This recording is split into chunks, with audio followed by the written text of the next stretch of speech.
Keir Starmer stuffed it up again. So Keir sent out close allies to face the cameras in London today and warned rebels to stop acting like they are in a protest party after 10 frontbenchers quit their jobs to demand a ceasefire in Gaza. Well, back with me in the studio is historian and broadcaster Rafe Manku. And joining us down the line is chief political commentator at The Independent, a good friend of the show, Mr. John Rentoul. John, very nice to see you.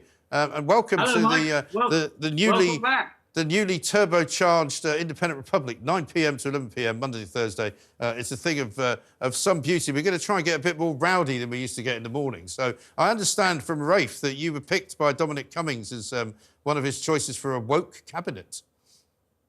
I was? Yeah, apparently, I didn't know that. I was. Dominic Cummings told me off on Twitter for allegedly defending Matt Hancock. I did say that I thought Matt Hancock was an extremely hard-working minister, but Dominic Cummings seemed to take offence at that.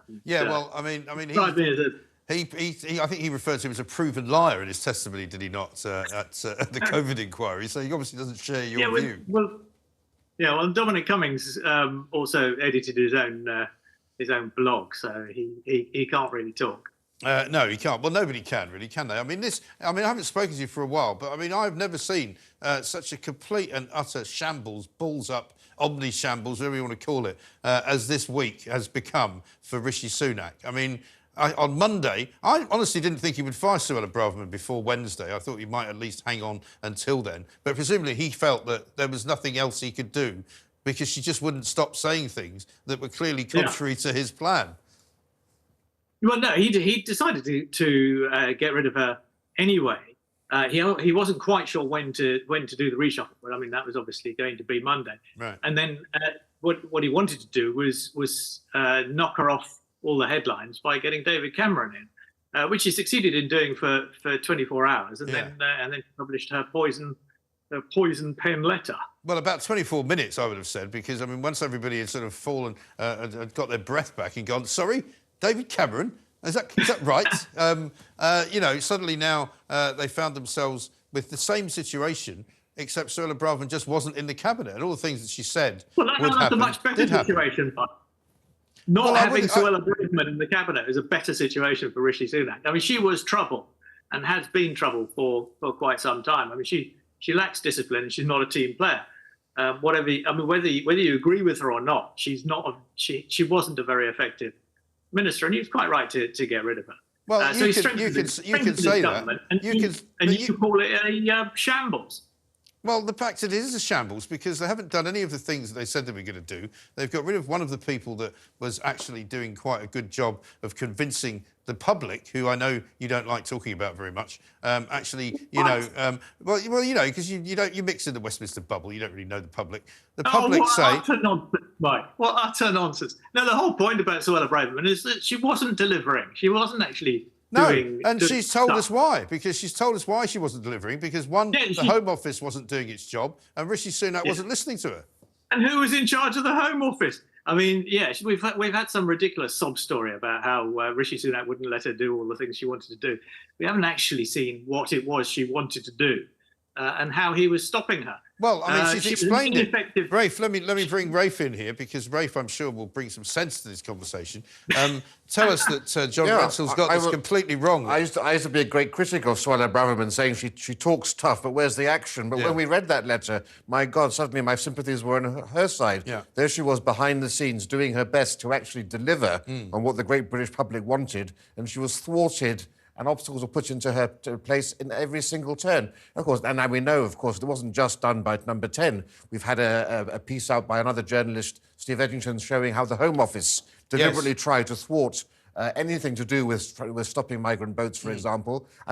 Just remember, of course, the chief of the Home Office in charge of asylum left there to get a job at Amnesty International. Right. You couldn't make it up, right? That's the blob that Suella Braverman was trying to deal with. And getting rid of her is the greatest betrayal of the Red Wall. Yeah. But that's it. The idea, John, and Stephen Edgington's on with us a little bit later on in the show, the idea that basically the Tory party has now gone back to the future. They've all strapped themselves into the DeLorean and gone in the time capsule, and they've gone back to where it was before the referendum. You know, and you've now got people like George Osborne piping up saying, oh, well, there's no chance now of ditching the ECHR because David Cameron's back in the cabinet. I mean, it's nonsensical. I don't know where you've been, Mike, but yesterday... I've been everywhere. Yesterday, the Prime Minister gave a press conference which made it absolutely clear that, no, we have not gone back to the pre-2016 Oh, right. Okay, then. future. He's going to... he's going to deliver what Suella Braverman failed to deliver. And he's going to try to stop the boats, and he's not going to try to stop the boats. No, hang on, John. He's going to stop the boats. That's what he keeps saying. But the fact that you believe what he says shows me that it's time you had quite a long holiday. No. Because the fact is that Rishi Sunak has been saying things ever since he's been Prime Minister and done the square root of bugger all. No, that's not quite true. But I mean, well, what's he done then? Give me one of his achievements, apart from, and the Safety Institute doesn't count. Well, he's halved inflation. No, he hasn't. He hasn't halved inflation. Inflation has been halved, not because he did anything. True. But he didn't do anything to stop inflation being halved, which is quite important because people were suggesting... Well, he didn't do anything to stop it going up either. Yes, he did. No, he didn't. He subsidised your energy bills. I don't know if you... I mean, the problem is... I didn't want him to subsidise my energy bill. Nobody noticed it. Nobody's grateful for it. But he subsidised your energy bills. No, he didn't. No, I subsidised your energy bill, John. Which, that may it's our money. It's not his money. Prices down. It's our money that he's been subsidising everybody with, not his own money. Yeah, but he did contribute to keeping inflation down in that way. So yes, he has done something. The idea that Suella Braverman was prevented from stopping the boats by Rishi Sunak, I'm afraid, is absurd. I mean, anyone who believes all that nonsense she put in her letter really ought to read it again. Well, I've read it more than once, and I do believe it because I think that Rishi Sunak is not fit for the job. I don't think he knows. I don't think he knows. No, hang on. This is a guy who made 5 promises at the beginning of the year, and he said, judge me by the end of the year, and if I haven't made these promises work, then you can take your action then. So let's have a look at those particular, apart from inflation, which you agreed just now with me, has got nothing to do with him. He hasn't cut the weight. I didn't agree with you, Mike. No, I said it has got something to do with him. Because you actually know. No, your explanation as to how giving people free money manages to keep inflation down is so insane that you should be working for Vladimir Putin. You know, the bottom line is, right, he didn't stop the boats, number one. Carry on. He hasn't brought the waiting list down at the NHS. In fact, they've gone up. He hasn't created any growth because nobody's got enough money to invest in anything. I can't even remember what the other 2 were. He hasn't done those either. The debt is still going up. Oh, yeah, debt's still going up. That's number 4. What was number 5? I think you've done them all. I think I've only done 4. Anyway, he's done none of that. He's done absolutely nothing. So you've got nil point on any of those 5 scenarios. No, well, hang on, and he's cut the boats by 30%. He claimed. No, he hasn't. Only because the weather's done that. But let me get Rafe back in because I want to talk to you. The great thing about John Rentoul is that he's a playwright and quite openly admits it. But I was getting him on here, and he ends up defending the Tory party against my incessant attacks on them. Well, it's only natural because the Tory party is Blair-like, isn't it? It's conservative in name only. Yes. And that's the thing about this government. 13 years of them. They love to sound tough. They love to get those headlines on the red tops. They've done nothing. Knowing full well nothing will ever happen. Yeah. And unfortunately, despite having promised to get immigration down to the tens of thousands, for example, they never deliver, but somehow the British public keep re-electing them. And it's amazing how in the last few months, just before we get to a general election, we now suddenly have Rishi Sunak saying what a woman is. Finally. Now we get this whole thing about boats when he knew full well it was going to be knocked down by the Supreme Court. But that, of course, sets him up as a champion of the people against the unelected judges. All of this is just merely more spin. It's all cobblers. Absolute rubbish. Let's talk about Keir Starmer.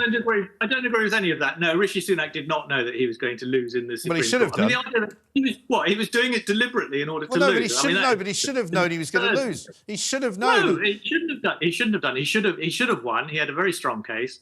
I was very surprised that the judges took the view they did.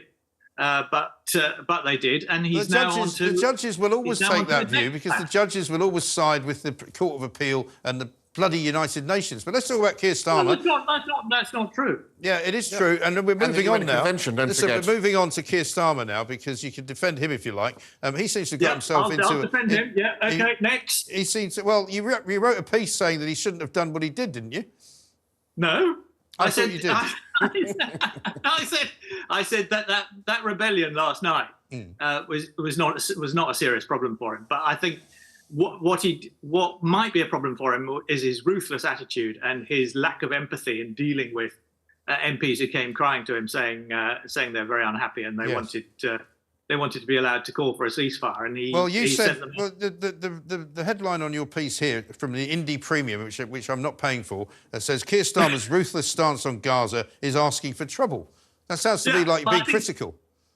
Yeah, no, I think it is his attitude to some of the rebels is asking for trouble, because some of them went away from meeting him thinking that he wasn't very sympathetic to them, and whereas somebody like Tony Blair would have been just as hard line on the issue, but would have allowed them to go away thinking that he really cared and that he was very sympathetic. Well, Tony Blair had the advantage of being a great communicator, though, and he was a very charming individual. Starmer is neither of those things. Quite, and I think that is his problem. That is all that article says. I mean, apart from that, the article says that the rebellion doesn't really matter. It's mostly Labour MPs being rather self-indulgent and thinking that they can, by voting in the UK Parliament, losing a vote in the UK Parliament, they can somehow influence Israel's behaviour. I mean, it's absurd. But do you not see this as a bit of a sort of watershed moment for British politics, where an event in another part of the world is causing sort of angst for sitting MPs who are worried that they might lose their constituency support if they don't do something like this? Well, no, I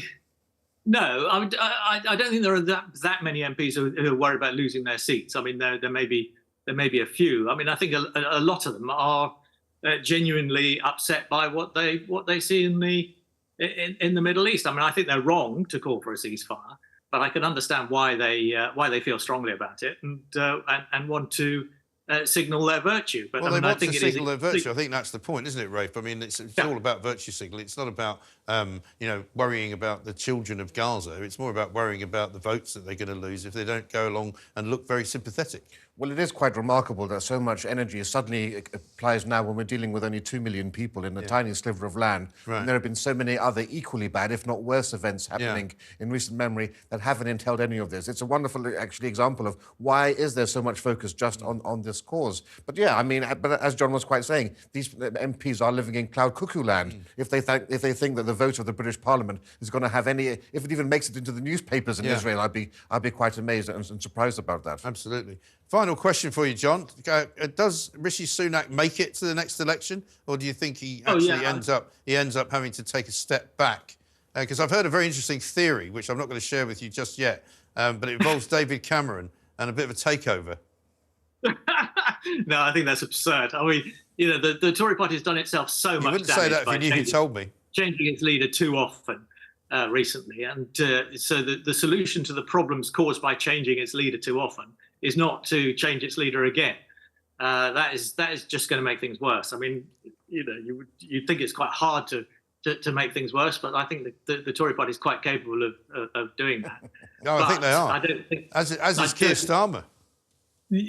Well, Keir Starmer's 22 points ahead in the opinion polls, Mike. I don't think he's doing terribly badly. No, but I mean, I think I'd be 25% ahead in the opinion polls. The Tories are that bad. I mean, Reform are catching them up at this point. Any other leader would be 20 points ahead. Yeah, literally. Donald Duck would probably be 20 points ahead of them at this point. But this is very good. I don't think that is true for a moment. But I think the idea that Tory MPs are going to ditch Rishi Sunak before the election, it's absurd. They've had quite enough of that, thank you, and most of them have just given up and we're just waiting for the sweet embrace of electoral death. You put it so well. Thank you very much indeed. Good to see you, John. We'll see you back in here hopefully soon next time. I know it's a bit late for you. Very good. He has to cycle around London in the dark. It's not safe.